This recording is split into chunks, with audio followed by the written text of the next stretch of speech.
You know, I don't even know what to say. This Miami Heat 8 seed playoff run, it just keeps getting crazier. Last night was one of the most incredible moments I can remember in recent playoff history as far as unprecedented beatdowns go. We've seen playoff games that end in blowouts all the time, especially a team on their home floor, but generally in that situation, they might be the ones with more desperation. They might be the ones that are the higher seed with better players, and they can just out-talent another team. But in this scenario, neither of these things are remotely the case. The last time I can remember feeling like this, watching a basketball game, was probably last year in Game 7 between the Mavs and the Suns. All-time collapse, rolling over. They get outscored by one player on their home floor in a half. When they lost to Denver this year at home, I think it makes a lot of sense how they run out of gas. How can the Boston Celtics run out of gas? They have more talent from 1 to 7, which is why they were 97% chance according to fucking ESPN to win this series. You guys already know my thoughts. I picked the Heat spread. I didn't really necessarily think the Heat were going to win this series. I didn't have a pick. I did acknowledge the coaching mismatch, and Jimmy Butler is the best player in this series. But that being said, it's an 8 seed for crying out loud. Boston Celtics, they're on the doorstep. This should be an easy series, and that's probably what they thought because they got absolutely dog walked last night. This video is going to be about them. You guys heard my thoughts on the Heat in the last video, giving them all the praise they deserve. It's just beautiful basketball. And the Boston Celtics, it's the exact opposite. We can go through player by player, but I can tell you right now, every single player on that team disappointed last night, except Derek White, I thought, made some good contributions to the game. That being said, he was the only one. Joe Mazzulla, like I said in the last video, he's way out of his depth. That is not fair for him to take on Erik Spoelstra, who was a madman, who was a genius, who was the best coach in basketball. But regardless, there's no excuse. And a lot of it comes back to what I've been saying all year about Jason Tatum.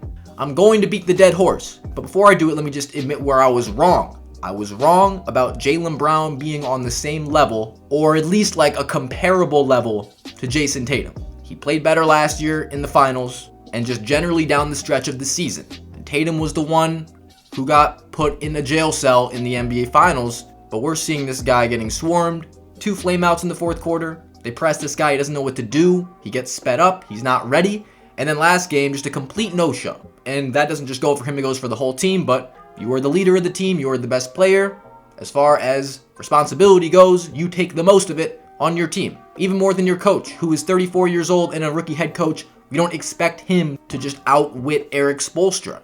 But if you can get a superstar performance from your quote-unquote superstar, then you should be able to emerge and withstand what the Miami Heat do. It's going to be very interesting to see how the Celtics come out next game. Are they going to roll over? Are they going to come out and play like their life is on the line? But this team looks broken. It doesn't look like you can fix this. And Marcus Smart talking shit. It doesn't make him look good. This guy is your defensive player of the year from last year, and he's having virtually no impact on the defensive end of the floor. He's not guarding Jimmy, and if he picks up Jimmy, the Celtics love to switch. Maybe you shouldn't switch so much. Maybe you should try to stay attached with your best defender, your defensive player of the year. I don't know, because Jimmy can break down a defense. He can score on anybody on this team one-on-one, and has. Or if he sees a trap in the paint, he's making the right pass every time. Miami Heat, they've never felt this level of confidence in terms of their role players.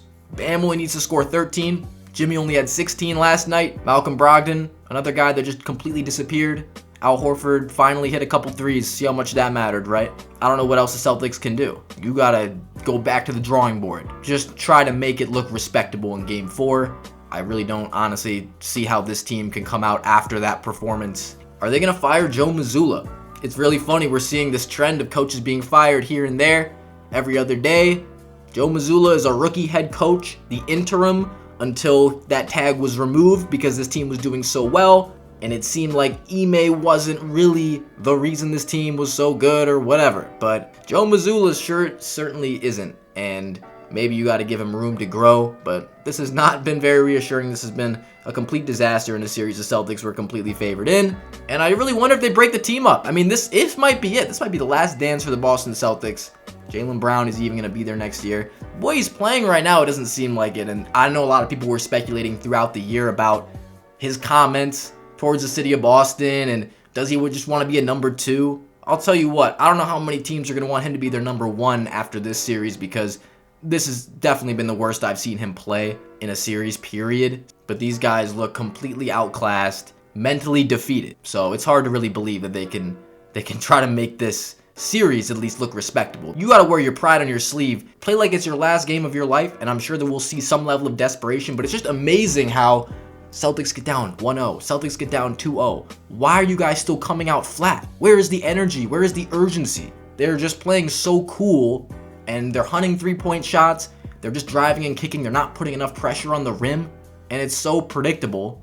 And the Heat just know what they're doing before they do it. They don't shoot enough mid-range jump shots. They don't have guys that can just score under any type of defense. Game 4 of the Nuggets-Lakers tonight. I think the Lakers are going to win. I don't think they're going to go out like this.